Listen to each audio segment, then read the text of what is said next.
مساء الخير عليكم حبايبي، ازيكم عاملين ايه؟ يا رب تكونوا بخير. انا السمنه البلدي اللي عندي خلصت، فانا عندي قشطه عايزه اعمل الزبده بلدي.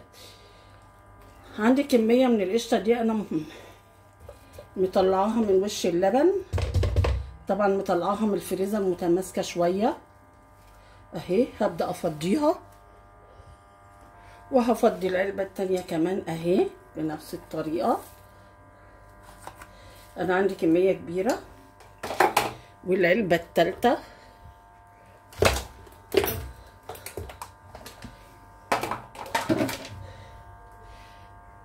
انا خلاص كده فضيت القشطه اللي عندي كميه كبيره، وهبدا بالمضرب اضرب القشطه دي.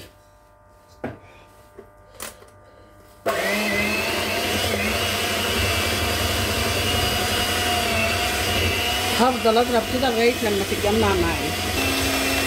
شايفين بدات تتقل اهي، شايفين ازاي تبقى زي الكريم شانتيه. هكمل ضرب لغايه لما تفصل خالص كده اهي. خلاص بدات تفصل وتعمل ميه من تحت. هكمل ضرب اهي اهي.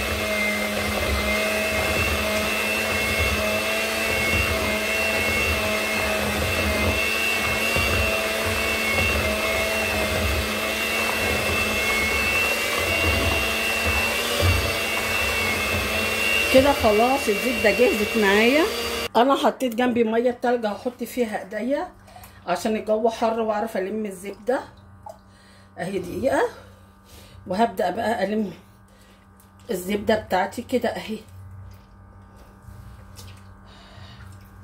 اهي.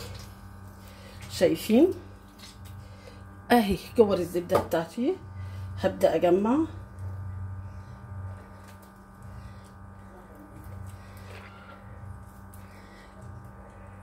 بعصرها جامد من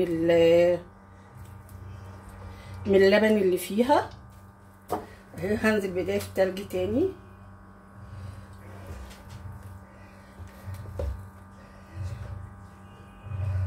اهو.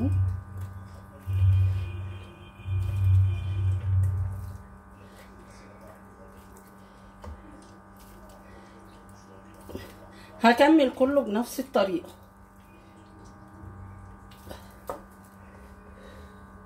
حط ايدي في التلج،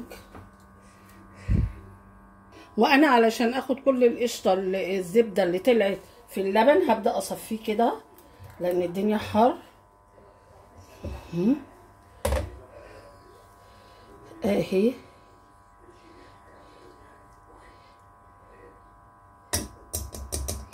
طبعا اللبن ده انا هعمل بيه فطاير المره دي معاكم، مش هرميه. شايفين القشطه اهي.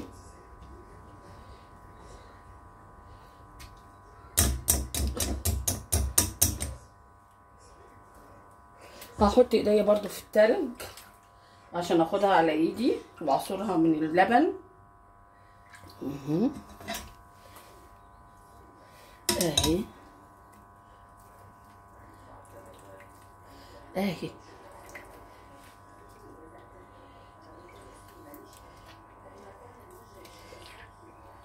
اهي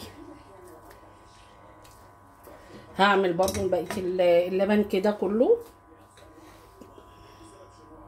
انا كده خلاص عملت الزبده بتاعتي، طلعت الكميه دي كلها حوالي 2 كيلو زبده اهو، وطلعت عندي لبن يجي نص كيلو.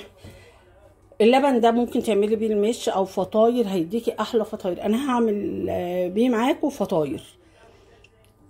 اتمنى الفيديو يعجبكم، لو عجبكم اعملوا لايك وشير.